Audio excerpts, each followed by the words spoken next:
Sinong magdua sa? Ikaw na lang. Magdua ka na lang. Yung Fatiha lang. Okay na, alhamdulillah.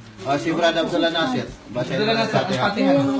Manalangin natin sa Allah na magiging mabuting bata, no? A'udhu billahi minash shaitanir rajim. Amin. Amin. Amin. Bismillahirrahmanirrahim. Alhamdulillahi rabbil alamin. Ar-Rahmanir-Rahim. Maliki yawmiddin. Iyaka na'budu wa iyaka nasta'in. Ihdinas siratal mustaqim. Siratal ladzina an'amta 'alaihim ghairil maghdubi 'alaihim waladdallin. Mabruk, ha? Mabruk, ha? So, pagkatapos magagi ka ng bata, dapat ipahawak sa mga anak.